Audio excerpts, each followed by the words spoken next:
आता थंडीची दिवस आहे, थंडी सुरू झालेली आहे आणि मेथीच्या भाजीचं पण सीझन सुरू झालेलं आहे. तर मस्त मग मेथीची भाजी अशी ताजी ताजी आणि मस्त अशी कवळी कवळी आहे. खूप छान होती मेथीची भाजी. निवडून स्वच्छ करून घेतली. त्यामध्ये लसूण आणि 4-5 हिरव्या मिरच्या, मीठ हे आपण मिक्सरला वाटून घेऊया.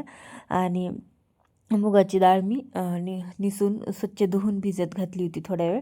तर म्हटलं हे वाटून होसतं ती मुगाची डाळ भिजून निघतील. लगेच मग मेथीची भाजी शिजण्यासाठी टाकणार आहे. तर बघा आता मी मेथीची भाजी सिंपल कशी बनवते ते तुम्हाला दाखवते. कढई तापली की त्यामध्ये तेल टाकले. आता तेल वगैरे टाकलं की आपण जे वाटून घेतलेलं होतं हिरवी मिरची, लसूण, मीठ वगैरे टाकून, तर ते आपल्याला वाटण ह्याच्यामध्ये टाकून घ्यायचे आणि मस्त चांगलं तेळामध्ये तळून घ्यायचे. आणि तळून झालं की आपण एक टॅमॅटो कट करून घेतलेला होता ना, तर टॅमॅटो टाकायचा. तर खूप छान टेस्ट येते मेथीच्या भाजीला टॅमॅटो वगैरे टाकलं तर मस्त. ती जी कडवटपणा असतो ना काही मेथीच्या भाजीमध्ये, तर शक्यतो जास्त मध्ये नसतो, पण कोणत्या कोणत्या भाजीत असतो. तर ते टॅमॅटोमध्ये ना मस्त टेस्ट पण छान येते आणि कडवट पण भाजी लागत नाही. तर मेथीची भाजी ना अशा पद्धतीने तुम्ही बनवून बघा नक्की.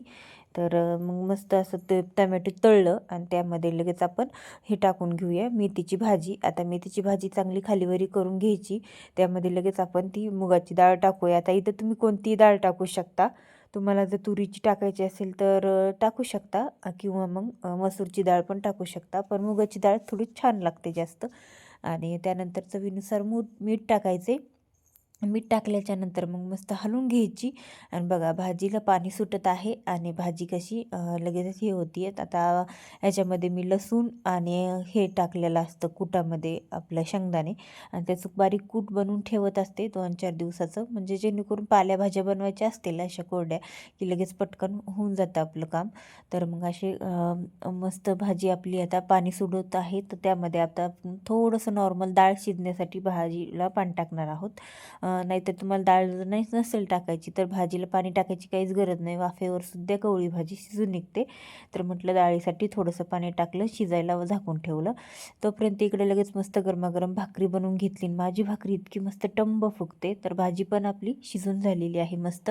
तर बघा कशी मोकळी आणि कोरडी अशी भाजी झालेली आहे. तर चला व्हिडिओला एक लाईक नक्की करा. भेटू पुढच्या व्हिडिओमध्ये.